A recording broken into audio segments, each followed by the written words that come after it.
I'm here with JJ Catalyst, one of my favorite new friends. I haven't seen you in about a year. It's been a while. We had dinner Yeah. together. Yeah, it was a lot of fun. But I see all the shit you're doing all the time. Likewise. Always mixing like crazy. Every Friday, this guy is sharing the releases that come out, and it's like 30 or 40 songs. You're hot. You're hot, bro. Visually. Yeah, I'm trying to keep up with you. I'm trying to keep up with you. Because you're out doing them all, man. You're everywhere. How are things going in the studio? What are you excited about right now? Things are great. This year has been different. It's like I've gotten hit up by some metal bands, which I haven't worked with in years. Yes. Came up working in metal, and just since moving, haven't really done it a lot. And they're wanting me to finish production, which is also something I haven't done in years. But it's been a really fun experience to, get to choose the drum tones, get to choose the guitar tones. Really just like make it what you envision it, which you're usually limited by with just mixing. So we both come from like a metal background. Yeah. Can we quickly just together air drum Bleed by Mothica? Oh my fucking 1, 2, 3, 4.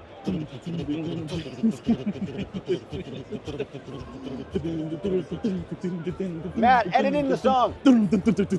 Yeah. I've got the ghost notes going too. All right, that was sick as fuck. Yeah, we're awesome. So like what tones are you going for like amp sims and drum sounds in those productions? Well, amp sims, I'm borrowing a buddy's Kemper. I have a bunch of profiles that I had made years ago when I had a collection of amps when I was touring, and I have one tone that I made with a Yamaha T50 that was modded, and that one's probably going to be the sound of the record because it's fitting for what they're going for. Tight, man. Dude, yeah, I gotta send you these York Audio IRs. It's okay. Like, I've scoured sims, I've scoured the globe Sick. for cabs that work for like super high gain. Yeah. And they're like so ready. Like you don't have to do any notching cueing. Like any type of amp into these. That's what I want. It's disgusting. The one I love is a Mesa with a V30, like an oversized cab with a V30, blended with a Marshall with like Celestians or something, and it's like the perfect combo. It is the the perfect combo. Everything that you would want in a cabinet, right there. Hell yeah. And that's where I feel Kemper kind of fails. Like, sorry Kemper, but like the IRs are not it. Did you ever have Axe Effects? That was, No, I skipped the Axe Effects. I had friends that had it. It was not my thing. I do have the Ultra with the Misha Mansour IR that he used on the Periphery self-titled album, and it's like, which sounds great. Mwah. Yeah, it's just of like course. the gent tone. Were you into gent, or were you like the Scorpion King? Yeah, Dwayne Johnson, like pan over to. We missed it. Now it looks like I made it up. God damn it. Oh, now you have to marry your mother-in-law. You watch I Think You Should Leave? Yeah. The best. Yeah. Okay. Anyway, sick. back to guitar. And drum tones. Drum tones. I'm starting with just Slate because that's what I have installed on my computer, and then I'll probably throw a bunch of samples over it to make it sound better. Hell yeah. No shade to Slate. Give me free stuff. But I think Steven's usually walking around here at the show. Maybe, yeah. Do you remember that? Just look for the halo and the like super groomed hair. Dude, do you remember the video of him with the marching band?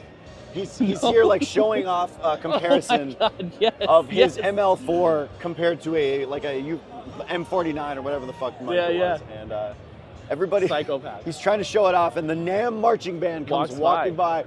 Yep. He's like, I'm just trying. Yeah. I'm trying to give a fucking presentation here. It's the most NAMM thing. It's amazing. You couldn't have scripted it better. Well, like, dude, props to the man for saying what we all want to say. Like, turn this shit down. Why does this show have to be so fucking loud? Because why? Why am I losing my voice on the second day? And why in this section is there a marching band? Yes. Go to the instrument section. I know. Not here. Over there by the Focal booth, where you can see these new refrigerator Focal monitors. Okay. There's like a drum going on over there. Focal? Let's keep the drums in the drum section, please. No, it's just like an improperly placed booth. We'll probably edit half this out. Yeah, that's fine. Take whatever you want. It's cool. It's an authentic convo. Yeah, Sweet. exactly. So you're like getting into the metal world, but you're also like a pop guy. Right? Yeah, I do a lot of pop, and so it's. I don't want to do just one thing. I don't want to just be doing pop all week. I want, when I start losing perspective, you switch to a metal song, and then it's like, oh, okay. And then maybe when you're done with the metal song, you go back to the pop song and use some of the techniques maybe that you wouldn't normally do in pop, but it's fresh on your mind, and now you get a different sound. Hell yeah. So yeah, man, bouncing around genres is the best. I'm gonna ask you the most NAMM question ever. Please. What's on your mix bus, bro? What are you using these days? Listen, man, it's Waves SSL comp. It Make Believe, works. Mix Head. Shout out Make Believe. Hell I yeah. fucking love those dudes. Yeah, we love those guys. OTT. Yeah? OTT. I've been using OTT again lately, I love too. OTT. At like, I mean, it depends on how finished the production is, but anywhere from like 8 to sometimes 22%. Depth? Yeah, Or depth. that- That's the only thing I adjust. Yeah, totally. You gotta leave the rest alone. And then standard clip and Pro L2. Hell yeah. Yeah, I try and keep it simple. Maybe that's not simple. No, that's great. But dude, I think the SSL bus comp is the best iteration of that. It's the best version. It really is. It's You the can try tightest it. with the most transient, I think. Yeah, even like I love the SSL one, but it's a different sound, and the Waves one is the one we're all familiar with. Totally, dude. That's what we grew up listening to. Was that one? If it wasn't a real one. Yeah, dude, I mean, let's be real too. Like, we had enough plugins like 15 years ago to do the job. Yeah, we don't need more plugins. Shout out Mixland. Shout out Mixland. There's always more stuff that can be done, but like, we had the basics then, and it was great. Yeah. Dude, my dad and I bought the SSL Waves bundle when it came out for $1,000. Oh my god. Oh my god. First time I had those plugins was cracked. It was the cracked versions of those Yeah, plugins. That's what I went for on to years. get later too. Yeah. Yeah, that's amazing. Shout out Waves cracked plugins. Shout out Waves. Also give us free stuff. They won't. They won't, but they're we're gonna jerks. ask. Why not? And they're gonna say no in like a rude way. Yeah. They're gonna find 3 or 4 different rude sentences to Yeah, include. and then pass it on to someone else at Waves so they can also say no. I love the argument that manufacturers make that's like, oh yeah, if you're really that accomplished, you can afford the tools. Yeah.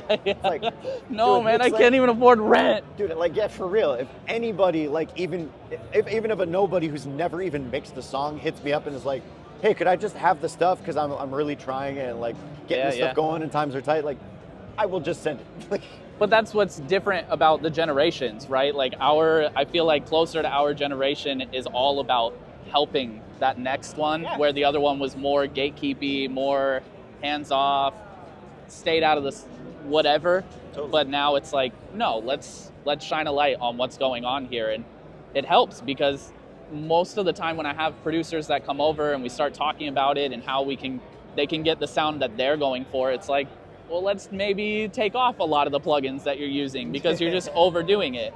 oh my God, dude. And that is what's more helpful than I use this plugin or I use this For sure. thing or this technique. It's like you are shining like with your channel doing these the drum one I just watched the other day. It's like that's so sick because you are really making records. That's the one that's the viewpoint that matters. Totally. How often are you getting the Jason Joshua template in a mix from a client? I feel like everybody's just using that thing and they're using it wrong. More often than I would ever want to look at it. You can just hear the demo and know that that's what they're doing. No, totally. Yeah. And it's cool. Yeah, I mean, It's cool. he Thanks for slays- helping, Jay, but Yeah, also like you're he slays with niching it. a lot of producers. Yeah, and it's It's not a production template. No, and it's like for so many people that like just need an entry level like it's like Yeah. the type of template where you can just drag and drop and like really get stuff going. Yeah. Like, it's so advanced. Yeah. Because he is a fucking intelligent guy. Like It would Like- it's streamlined for him, and I feel the same about his plugin. Like that was set up for Jay. totally. It was not set up for you to just throw on after you've done the mix, because No. it's like he works into it from the Yeah. beginning, and it's so specific to his sound. I think God Particle's great though. I have built It's a mix cool. into it. Just leave it like stock 100% and it's like, Yeah, dude, it's good. yeah, I don't have the new one, the drum one. But yeah. I don't either. yeah, I don't either. whatever the hell. Do you have Unfair Child? I do have Unfair Child. Yeah, yeah. I got it back in November or December or something. I don't remember, but yeah, used it, loved it immediately. I love it on vocals. Thank you, man. Yeah. What's your favorite like ref mix ever? Or do you have a few that like My favorite ref mix. I love Diamonds by Sam Smith. hell yeah? Yeah. I gotta check that out. Anything that Ilya has produced. Ilya, Max Martin, anything they've produced, that's a reference. I love referencing producers. I'm more inspired by producers than I am other mixers at this point in the career. Mixing is like, you can take it as far as the production allows you. For sure. And to me, Ilya is like, oh my God. Hell yeah. Yeah, that's the fucking GOAT. Yes. That's the GOAT. Woo. Shout out Ilya. Shout out JJ Catalyst. This is his name. We'll put links to his work, discography, all that in the show notes, as they say. Yeah, well, thank you very much, dude. I appreciate it. Love you, man. I love you too, bud. Thanks for taking some time. Of course. Woo! Yeah, We're gonna we play did video it. We games did it. now. Peace.